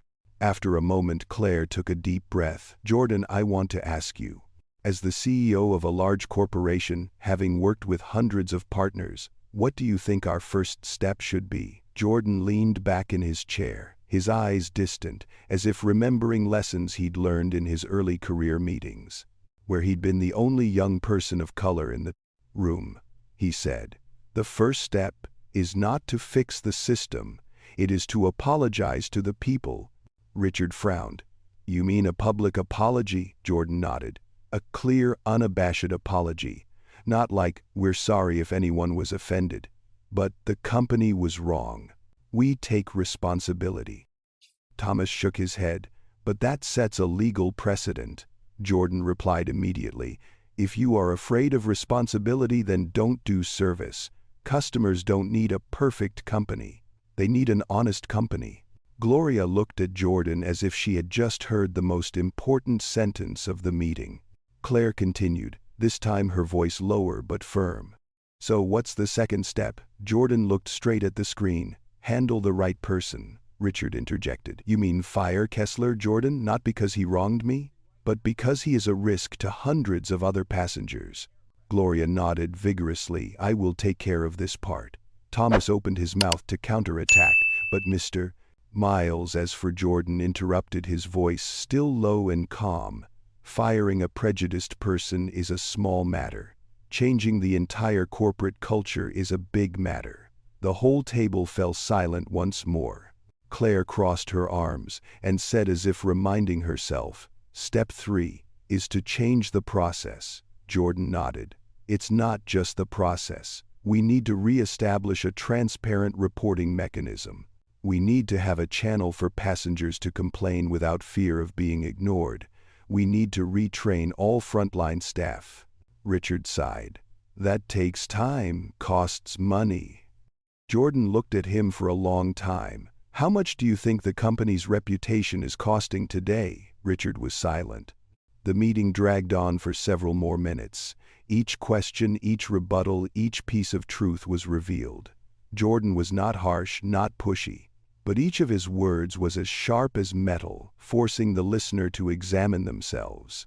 Finally, Claire concluded, "So, Jordan, what statement do you want us to make to the media?" Jordan took a deep breath, a slow breath, and said, "I want the company to say, 'Today is the day American Skylink sees itself.'" Claire smiled sadly. "A sentence like that, people will remember forever." Jordan replied, "Yes. Because sorry is not to forget, sorry is to start over." Just then, Linda's phone vibrated. She looked at the screen, eyes wide. She looked up and said urgently, "Claire, update from the media team. Live stream at Gate C27 has surpassed 1.2 million live viewers." Richard paled. Thomas put his hands on the table. Gloria exclaimed, "We have no choice." Claire looks into the camera and says to Jordan, "Are you willing to go public with us?" Jordan stood up and adjusted his coat. "Ready?" Claire smiled, a genuine smile, rarely seen in an executive. "So Jordan, we will tell the world the truth." The meeting adjourned. Jordan prepared to leave the room for the live announcement. But before leaving, he turned back and looked at the entire board of directors. "Today could be the worst day of our lives, or the best day of our lives. It depends on how we choose to face it." No one answered. They just looked at him with genuine respect. Jordan opened the door and stepped out into the hallway. And as the door closed behind him, everyone understood. The next moment he faced the crowd would be the moment that shaped the future of this airline. Jordan stepped out of the internal corridor and back into the open air of the airport. The loudspeaker announcements, the sound of suitcase wheels rolling across the floor, distant chatter, all rushed back at once. But amidst all these everyday sounds, there was something that stood out even more: the gazes of hundreds of people waiting for him to return. Gate C27 was no longer a waiting area. It had become a public meeting room, an unwilling stage for the truth to be revealed. Passengers had long gathered, some sitting on the floor because of the long wait, but no one seemed to want to leave. People wanted to know the end. They wanted to know if justice existed or was being obscured by the power of a large airline. Ethan saw Jordan from afar and immediately walked over, his voice low but full of worry. "Sir, it's noisier outside than before. People are waiting for you." Are you sure you want to stand in front of them? Jordan smiled slightly, a calm smile, neither arrogant nor worried. I'm not avoiding the truth, Ethan. And I don't want them to think I've hidden in a conference room to find my own deal. Ethan nodded vigorously. So, I'll stand next to you. Jordan put his hand on his shoulder, a wordless appreciation. On the opposite side, Hannah was live streaming, her voice full of excitement but still respectful. He's coming back. Look everyone, Jordan Miles is heading towards Gate C27. The audience in the live stream immediately exploded with comments. Go ahead, Jordan, this is real leadership. Let's see how the airline handles it. Hannah lowered the camera a bit to avoid putting too much pressure on him. She sensed something in Jordan. He wasn't walking like a winner, but like someone with an important message to tell. When Jordan reached the middle of the boarding area, a space opened up automatically. Without anyone telling him to, everyone stood back to the sides, forming a wide path, as if they were waiting for the main character to step onto the stage. Jordan stopped. The white lights of the airport illuminated his face, highlighting his calm inner strength. Linda Harper appeared from behind and approached him. Jordan, she whispered, the media team will be here in a minute. We're going to make a public apology right here. Jordan asked, will you say, or Claire? Claire will speak directly from the control room. I will represent the company on the scene. Jordan nodded. Okay. But let me say something first. Linda's eyes widened. You want to go first? That's a big risk, Jordan. Anything you say could. Jordan raised his hand slightly as if to reassure her. Linda, if I don't speak, who will speak for the people out there waiting for answers? She looked at him for a moment, then exhaled. Okay. You have the most say right now. Jordan turned to the crowd. No microphone, no loudspeaker, just his plain voice and the complete expectant silence of everyone. He began. I know you've been waiting for a long time, and I know waiting in injustice is always the hardest thing. So, first of all, I want to say thank you. Thank you for staying, for speaking up, for witnessing. His voice was low and slightly hoarse with tension, but not trembling. Someone told me that I should keep quiet, that I should deal with this privately. But if I do that, what about those who don't have the means, who don't have a voice? They will be silenced once again. Everyone nodded vigorously. A few touched their chests, a way of showing they understood. Jordan continued. Today the airline confirmed that my ticket record was flagged incorrectly. Not a system error, not a mistake, but a deliberate act by an employee who did not believe I belonged in that first-class seat. Oh my God, came from behind. An elderly woman covered her mouth. Jordan took a deep breath and spoke each word clearly. I'm not here to claim my own rights. I'm here to make sure this doesn't happen to anyone, no matter what they look like, no matter what they wear, no matter where they come from. The applause grew louder and louder, then suddenly became thunderous. Everyone is listening to a speech of a lifetime, Hannah said via live stream. Just then the internal loudspeaker rang out. Attention at Gate C27. COO Claire Weston of American Skylink Airline will make a statement. Now. The large screen near the gate switched to Claire's image. Her face was serious, but she didn't shy away. Hello passengers at Gate C27, I'm Claire Weston, CEO of American Skylink, and I'm here to say something incredibly important. Our company was wrong. The whole area held its breath. We apologize for the mistreatment of Mr. Jordan Miles, a legitimate, properly ticketed and respectful passenger, and we apologize for allowing an employee to abuse their access to insert an incorrect flag into the system. Linda stood next to Jordan and said clearly, we will fix it, not just by saying it but by doing it. The staff involved will be suspended immediately for investigation, and the entire ticket sorting process will be reviewed from the beginning. Claire on screen continued, American Skylink is committed to change, committed to creating an environment free of bias, free of face-to-face judgment.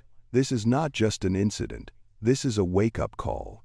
And we will not ignore it. Once again the crowd applauded, not in a cheering way but in acknowledgement that the company had done the right thing. Jordan stood still, listening to the entire apology. Hannah zoomed in on him. Many viewers of the live stream exclaimed. He was trying to hold back his emotions. I could see the sadness deep inside. That's right. Jordan felt relief, but it wasn't victory. It was just a door opened for change. As the screen went black, Linda turned to Jordan. Mr. Miles, now it's your turn. Do you have anything to say to the press? Jordan looked around. Faces filled with hope. Both hurt and trust were placed in him. He said softly, I have nothing to declare. I just want to say what I believe. He took a step forward towards the people who had stood by him from the beginning. We can't change the past, but we can start today to change the way people are treated. No one should be seen as someone who doesn't belong. No one should be treated with suspicion just because they're different from what's expected. He paused, letting the moment sink in. And I hope today's story will become a good memory, not because it is beautiful, but because it is necessary. For a few seconds, silence fell over Gate C27, then a wave of applause erupted. A woman approached, her voice choked. Thank you for not being silent. Jordan just smiled, answering briefly, no one should be silent in the face of injustice. Suddenly Linda's phone rang. She looked at the screen and then back at Jordan, her eyes wide. Jordan, the company has received more than 2,300 emails of support in the last 10 minutes. Jordan bowed his head slightly. Not out of pride, but because he understood every change begins with the consensus of many people. The loudspeaker sounded again. Flight ASL 227 to Chicago. Boarding will resume shortly. The crowd cheered. Emily, who was still standing behind, her eyes red, came closer but kept her distance. Mr. Miles, her voice was shaky but sincere. I know my apology isn't enough, but I'm truly sorry. Jordan looked at her for a moment. Then he said, thank you, and I hope you will be someone who stands up for passengers like me or not like me in the future. Emily burst into tears, both from shame and relief. Ethan put his hand on Jordan's shoulder and whispered, he just taught them a lesson no textbook could teach. Jordan simply replied, not a lesson, just a reminder. He looked around. Gate C27 was hopeful, like a place that had just weathered a storm and was beginning to see sunshine. But Jordan knew the real storm was still ahead, because systemic change doesn't start and end overnight. Though the applause still echoed through Gate C27, Jordan knew that what had just happened was only the surface. He felt it clearly in the moment the loudspeaker announced boarding again. The crowd looked at him with grateful eyes, but behind those eyes there were still unanswered questions. And Jordan knew something else too, something he hadn't shared. What happened today was more complicated than Brian Kessler flagging his ticket, more complicated than simple discrimination. So complicated that, just thinking about it made his chest ache. Ethan stood next to him, his voice low. Mr. Miles, do you want to board the plane? They're about to call boarding. Jordan looked at the electronic board. His eyes wavered, the wavering of someone who knew that if he boarded the plane now he would miss something important. Ethan, Jordan said softly, I have a call to make. Ethan nodded, not asking any more questions. He had known Jordan long enough to know that if Jordan said important, it meant important. Jordan left Gate C27 and walked toward the quieter lounge area. Passengers watched him pass by, noticing him, whispering, nodding, some even placing their hands on their hearts in sympathy. Jordan walked quickly, but kept his composure.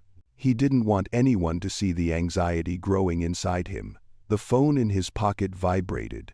It wasn't from Claire. It wasn't the company extension.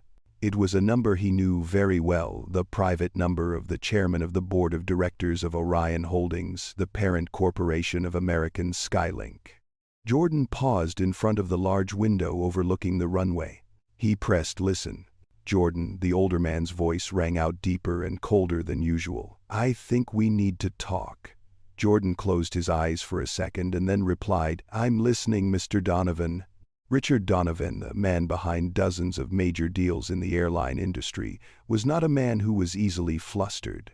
But today in his voice, Jordan heard something rare. Perturbation. Jordan, the airport thing is spreading like wildfire.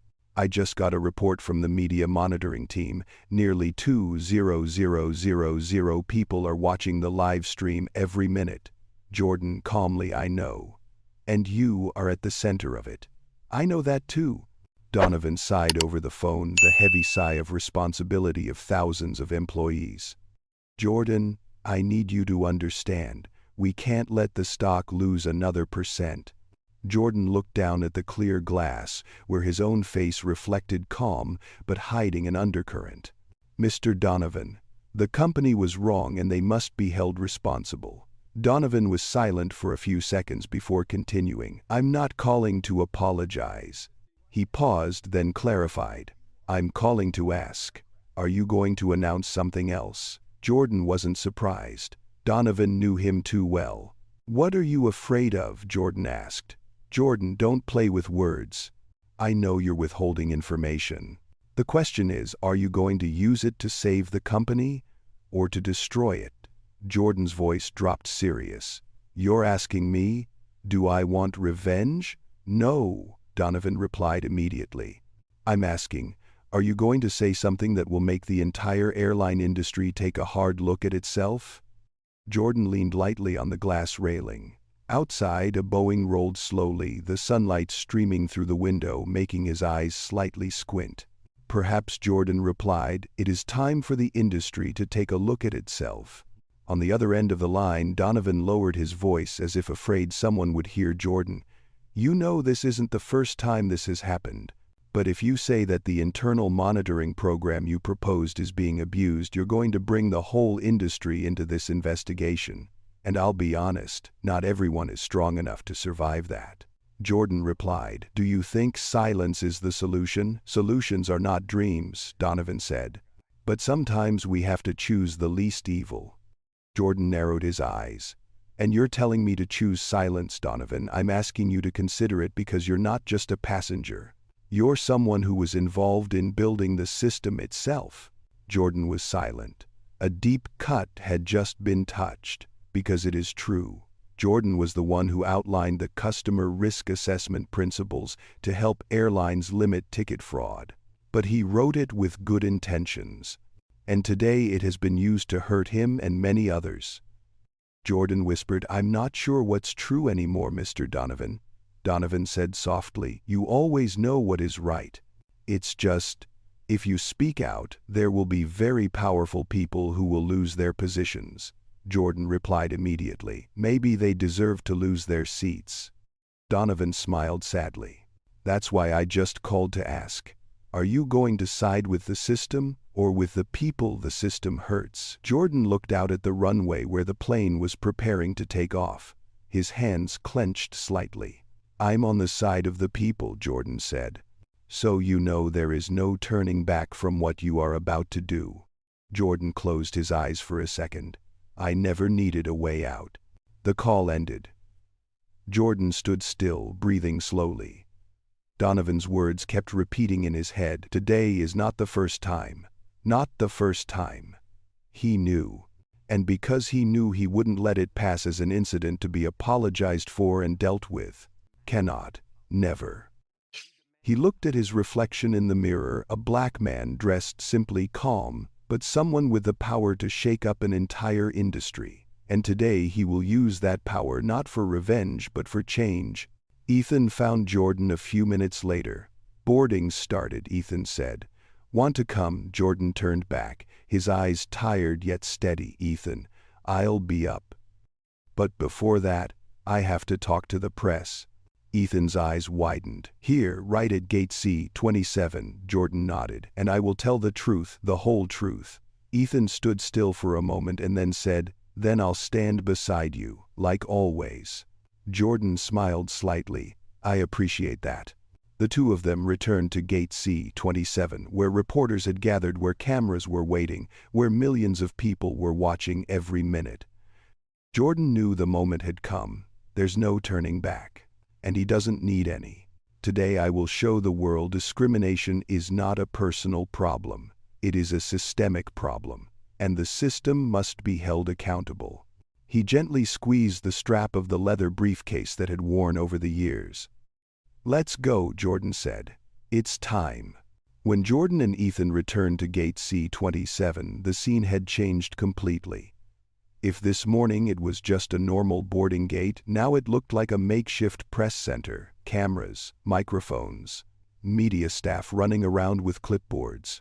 Reporters set up cameras right under the Gate C27 sign. More passengers were standing, many pulling their chairs closer to hear better. The air was thick with anticipation. Hannah stood on the sidelines, keeping the most important position for her live stream. She smiled when she saw Jordan. "You're here," she said softly, like a witness to a historic moment.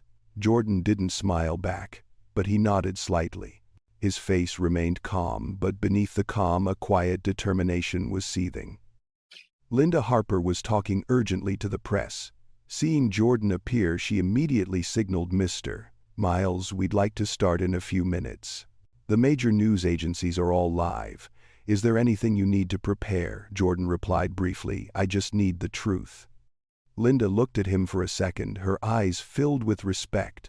The reporters pushed forward. Cameras were all on Jordan. A man in a gray blazer stepped forward, microphone firmly in hand.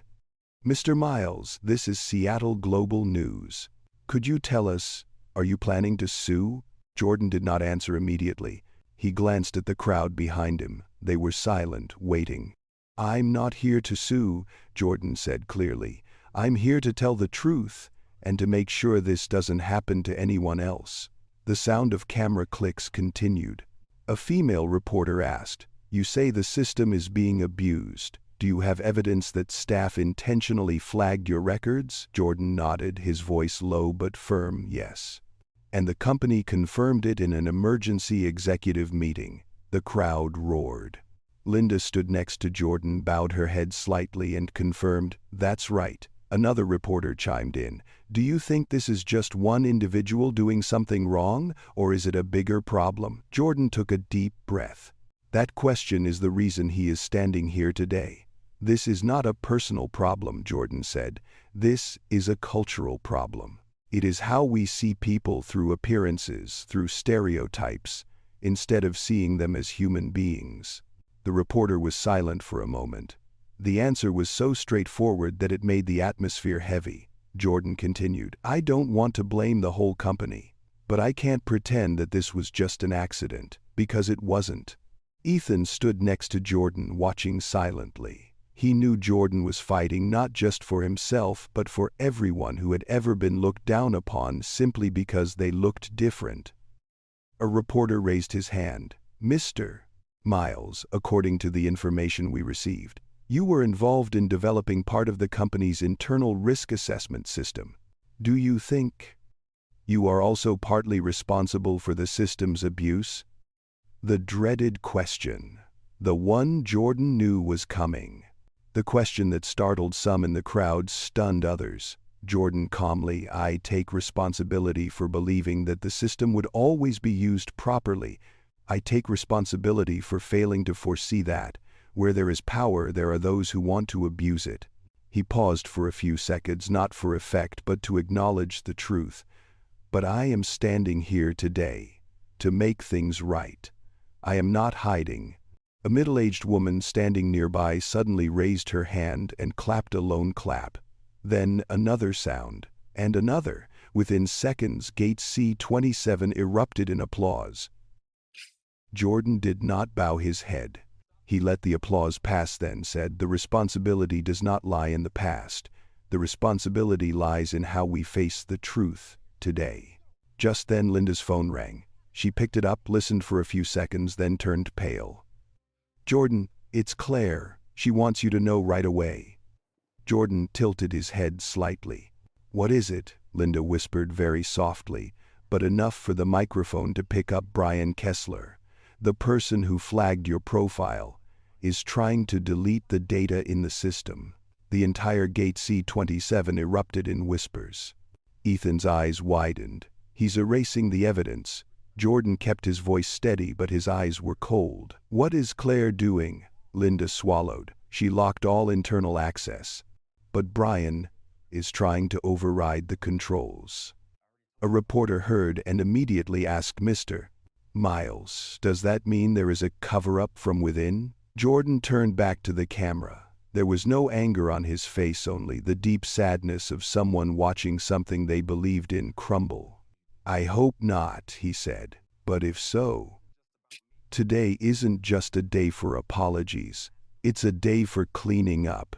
The crowd's breath seemed to stop.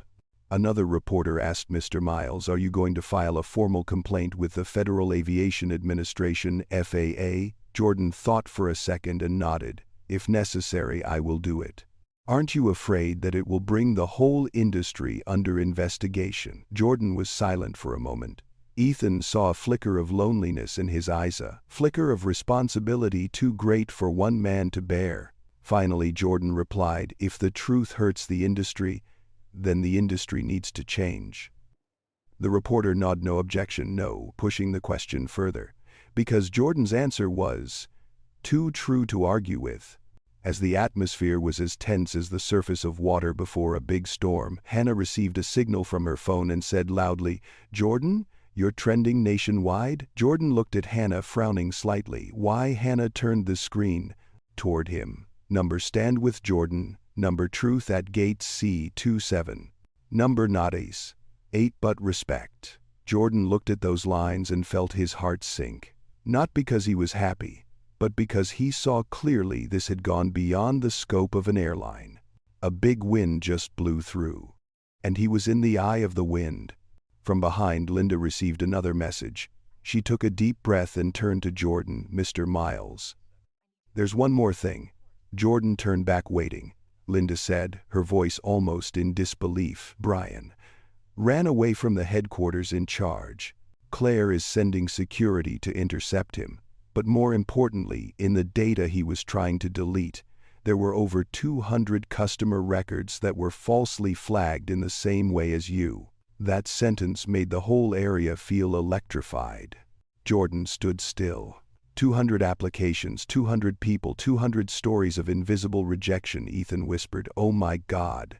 Hannah immediately went back to livestream. "Listen everyone, this is not just Jordan's story. This is a bigger problem. A very big one."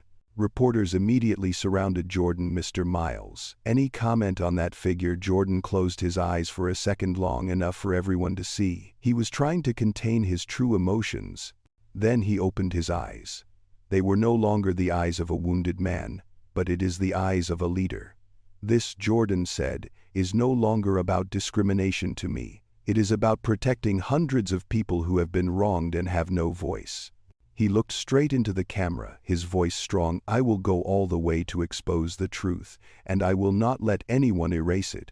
The air was electrifying. Gate C27 is no longer a flight gate. It has become the starting point of a reform. Jordan knew it, and he knew it too. From this moment on, the war has just begun. Gate C27 still vibrated with Jordan's words, but he didn't let himself get carried away by them for long.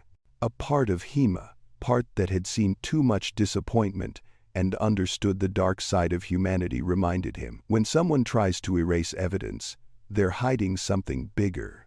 Jordan stood in the crowd, his eyes looking far away. Ethan tilted his head and asked, "What are you thinking?" Jordan replied slowly, "I was thinking, why would Brian delete the data if it was just to cover up his wrongdoings from me? Maybe there's something more serious inside." Ethan clenched his fists against his coat pocket. "You talk like you know something." Jordan didn't deny it. Ethan clenched at a W and clenched at it out. He just looked down at the floor where the light reflected his long, thin shadow like a streak of memory. "I know Brian isn't reckless," Jordan said. "He's just conservative. But today's actions are like someone trying to run from consequences." Just then, Linda ran over, breathing heavily. "Jordan, Claire is asking you to come back to the conference room. It's urgent." Jordan looked Linda straight in the eye. "Have you caught Brian yet?" Linda shook her head. "No. And the company's back-end systems show there's an internal account trying to create a path to move data off the server. Claire thinks Brian is not just deleting, but transferring sensitive data. Jordan frowned. What sensitive data? Ticket prices, schedules. Linda swallowed. Not the airline data, but the data from the passenger monitoring program you proposed 3 years ago. Jordan's heart skipped a beat. Ethan breathed heavily. You mean Brian stole the report from that program? Linda looked at the two of them, her voice lowered. Not just stealing. He's trying to upload to an external server, an unknown server. Jordan was silent. The silence sent a chill down both his spine and the spines of those standing nearby. A reporter shouted from behind Mr. Miles, "What does this mean? What information does that program contain?" Jordan did not answer. He looked at Linda. "Tell me everything."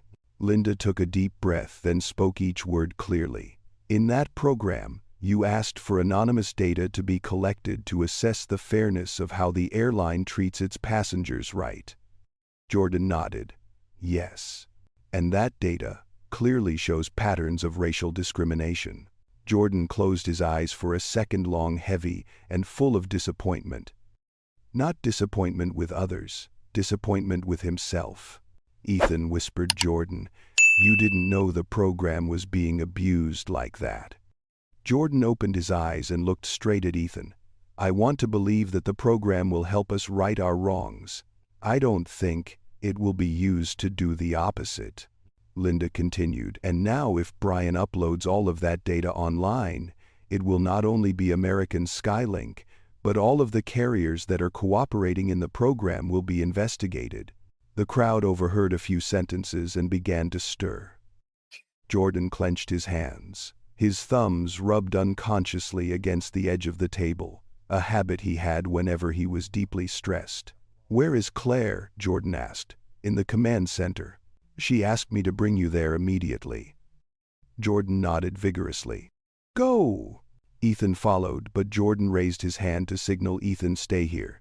Keep things steady." Ethan looked at Jordan for a few seconds. His eyes seemed to say, "You don't have to go alone," but he understood this was something Jordan had to face on his own. "I'm here," Ethan said. "No matter what." Jordan just nodded and turned away.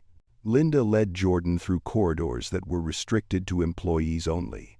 The yellow lights, the narrow spaces, and the metallic smell from the fire doors made the atmosphere tense. "Jordan," Linda whispered as they passed the third hallway, "do you think Brian did this alone?" Jordan shook his head without hesitation. "Or not?" Linda swallowed. "I think so too." Their footsteps echoed loudly. Something about the rhythm reminded Jordan of the way he had felt walking into council meetings years ago. The feeling of knowing the truth was always priceless. When they arrived at the control center, everyone inside was running like they were stranded.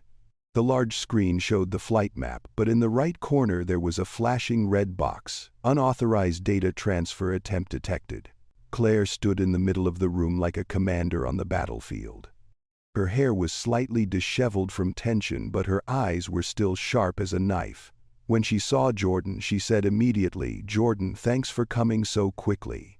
Jordan asked directly. "Situation?" Claire bit her lip, not hiding her anger. "Brian was trying to upload data to an anonymous server. I blocked most of the traffic, but he found a way around the firewall." Jordan approached the display. "How many records does that data contain?" Claire looked at the tablet. "About 210 customer files. All of them were misclassified according to criteria that no one approved. And worse, it included internal reviews between customers and employees without any consensus."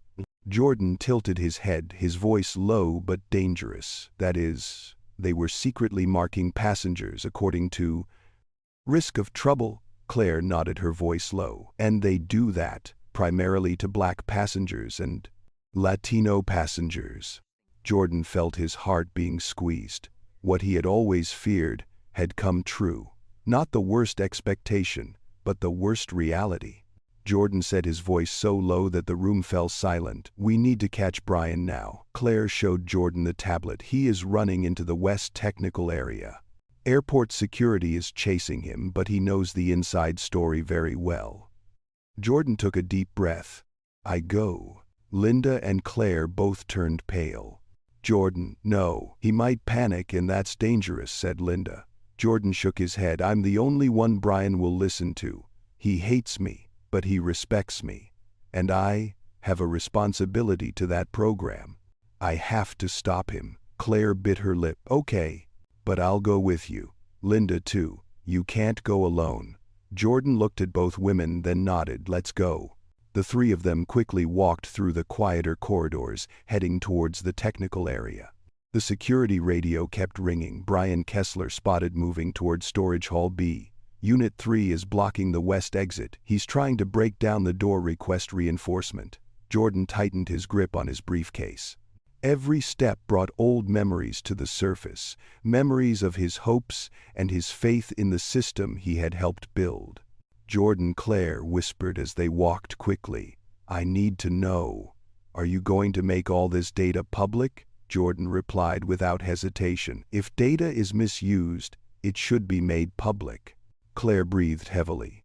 You know that would destroy half the airline industry. Jordan stopped in the middle of the hallway, turned back and looked straight at Claire. If half the industry has to collapse, for people to be treated fairly, I accept it. Linda looked at Jordan, her eyes lighting up as if seeing something bigger than the crisis. Suddenly, a noise echoed at the end of the corridor. The door to the technical area swung open. A figure ran out carrying a laptop and a portable hard drive. Brian Kessler. He saw Jordan. They were standing a few meters apart, close enough to see each other's eyes filled with fear and hatred. Jordan, Brian gasped. Don't come any closer. Jordan took a step forward. Brian, stop. You're destroying your own career. Brian chuckled. Me, or you. You think I don't know? This data will tell the world that your surveillance program is the source. Jordan stood still, pained, but not in denial. That program was created to protect passengers, Jordan replied, not to discriminate. Brian, weak, but it was used to do that, and this will drag you down with all of them. Claire, 7 to Brian, put the hard drive down right now. Brian took a step back, his hands shaking visibly. No, I won't let myself be sacrificed. If anyone has to pay, everyone will pay. Jordan spoke, his voice no longer that of a CEO. It was that of a human being who wanted to save another human being from the abyss. Brian, you don't have to do that. Let me help you. Brian looked at Jordan for a second. A very long second. A second that could change everything. Already, he turned and ran away. Claire shouted, stop him. Security rushed from the end of the corridor. Jordan stood watching, knowing that as Brian ran, an even greater truth began to unfold. A truth that none of them can hide anymore. The sound of security footsteps echoed in the engineering corridor. Jordan, Linda, and Claire ran after them, the flashing neon lights reflecting off the cold metal floor. Brian dashed through the maintenance doors, gasping for air, still clutching his laptop and hard drive, as if it were the only lifeline keeping him from sinking into the abyss of reality. He looked back, and in that moment Jordan saw a man no longer a villain, but a man so scared he would do desperate things. Brian, Jordan called out, his voice echoing down the hall. You're not a bad guy. Don't make yourself into one. Brian paused for less than half a second, but long enough for Jordan to see his hands shaking. You don't understand, Brian shouted. I have no choice. You and them, we're all on the same side. He ran again, his steps staggering, but his speed not decreasing. Claire said between breaths. He was planning to escape through the west emergency exit. If he went through there, the airport intranet would be lost. Jordan accelerates. No, he will listen to me. The hallway turned into a large, dark, and strangely silent storage room. At the end of the room was a metal door that led to the engineering yard, a path only accessible to personnel with special badges. Brian stopped at the door and swiped his card. The light on the reader was red. No, no way! Brian stopped pounding on the door. Jordan entered the room, his steps slow but steady. His breathing was even though his heart was pounding. Brian, Jordan said, you know you can't open that door. Claire locked it from the control center. Brian turned. In the dim light his face was pale. Don't come any closer. He held up the hard drive like a weapon. I swear I'll upload the data if you take another step. Jordan continued to move forward step by step. I believe you. I believe you meant well. Brian laughed. A choked, painful laugh. Good thing, Jordan, you created this program. You opened the door for people to use it for whatever they want, and they use it to categorize us. They use it to label people like, you like Mez trouble. Jordan stopped. That is not my purpose. Brian shook his head vigorously. Good intentions are not enough to fight this system. Jordan took a deep breath. Yes, but today, we have a chance to fix it. Brian's breath caught, his eyes wavered. Jordan continued, if you give me the data, I will make sure it is released properly. Not to destroy, but to repair. Brian smiled tiredly. Do you think people will listen to you? Jordan said softly but firmly as an oath. They are listening. Suddenly the loudspeaker announcement rang out in the room. Brian Kessler, this is airport security. Please put down your equipment. You are surrounded. Brian backed into the wall, eyes panicked. No. They will arrest me. They will blame it all on me. Jordan took another half step. I won't let anyone blame you. You're wrong, but you're not the root of the problem. Brian breathed heavily, his eyes red. Jordan said, his voice low and matter-of-fact, Brian, I was scared too. When the system I created was abused, I wanted to run too. But running doesn't erase mistakes. Only facing them can fix them. Brian's hands shook. The hard drive almost fell out. Jordan, I'm so tired. Jordan held out his hand slowly. Let me carry the rest. You've carried it long enough. There was a long silence. The air seemed frozen. Already, Brian put down the hard drive. It fell to the floor with a clack, small but thunderous to everyone in the room.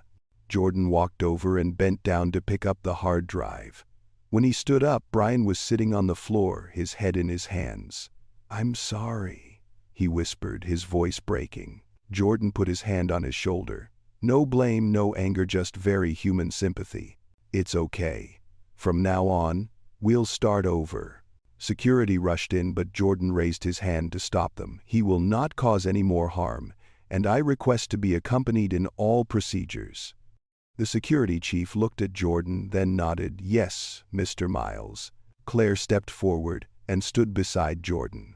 She looked at Brian for a second, not in anger but in the clear devastation of a man pushed to the limit. Brian, Claire said softly, you will not be abandoned. The company will be held responsible, not just you. Brian said nothing, but tears fell to the floor. When they returned to Gate C27, the crowd was still there. Hannah was live streaming and immediately turned the camera to Jordan. Jordan, what happened? Jordan looked at the crowd, his eyes tired but steady. We captured all the data. Nothing was deleted, and nothing will be hidden. The whole area burst into applause. Jordan continued, but more importantly, I want people to understand, today is not just about the incident on the flight. Today is about the courage to look at a broken system and the determination to fix it. A woman in the crowd burst into tears. A man put his hand to his heart and nodded vigorously. Jordan was no longer seen as a victim. They looked to him as a trailblazer. Soon after, Claire received a call from the chairman of the board, Richard Donovan. Jordan, Claire handed over the phone. He wants to talk to me in person. Jordan picked up the phone. Richard Donovan's voice rang out sharply and quickly. Jordan, we owe you a debt of gratitude. We're going to release all the data, and I want you to lead our new turnaround team. Jordan fell silent. What do you mean? You will lead an industry-wide turnaround program, not just Skylink. We need you. Passengers need you. And you have proven you are the only one with the courage to fix things from the ground up. Jordan took a deep breath. He looked at the crowd, ordinary people, but each with a story, a wound, a hope. He smiled very lightly. I will. But only if we do this the right way. "Of course," Donovan replied, "as early as tomorrow." Jordan returned the phone to Claire. Ethan came to Jordan and patted him on the shoulder. He did what no one thought possible. Jordan looked at his new friend, his voice softening. "I don't do it alone." 3 days later, a national press conference was held. Jordan stood next to Claire and Donovan. The data was released in full. A comprehensive reform program was launched. The FAA launched a formal investigation. Other airlines pledged to join in the change. And in that press conference, Jordan said something that brought everyone to a standstill. "I'm not fighting to sit in first class. I'm fighting so that no one is considered unworthy, no matter where they sit." 3 months later, Jordan boarded a new flight. Skylink, same route. The flight attendant, a young Latino man, smiled. "Welcome back, Mr. Miles. Seat 1A is ready for you." Jordan smiled. Not the smile of a winner, but the smile of someone watching the seed he planted sprout. As he sat down, looking at the morning sunlight streaming through the small window, he felt one thing: not everything in the world can be fixed in a day. But that day opened the door to a better world. And sometimes all it takes is one person who dares to stand still when everyone else chooses to look away. That's all it takes to make a big change. Jordan closed his eyes, took a deep breath, and said to himself, "A new journey starts here." Jordan Miles's story reminds us that the seemingly little things in life, a suspicious look, a disrespectful word, or a snap judgment, sometimes leave the deepest wounds. And sometimes it only takes a single moment of injustice to shine a light on how people treat each other in the most ordinary situations. What is admirable about Jordan is not that he is a CEO or that he has power. What touches the hearts of viewers is how he chooses to face adversity, not reacting with anger, not retaliating with cruelty, but with calm morality and responsibility. He demonstrates a simple but important point. Kindness and dignity do not come from status, they come from standing up when we are wronged. The story also evokes a great lesson for all of us, especially those who have gone through many life events. When the system is wrong, when people are wrong, we have the right to be sad, but we also have the choice to change. We cannot change the whole world in a day, but we can change a part of it through our own choices, empathy, courage, and integrity. And sometimes just one person daring to speak the truth is enough to pave the way for hundreds, thousands of others to follow. Thank you for taking the time to listen to this emotional story. If you believe that messages of kindness, dignity, and justice should be spread, please like, share, and subscribe to the channel. Your support helps us continue to bring stories that touch hearts and make life meaningful. See you in the next video.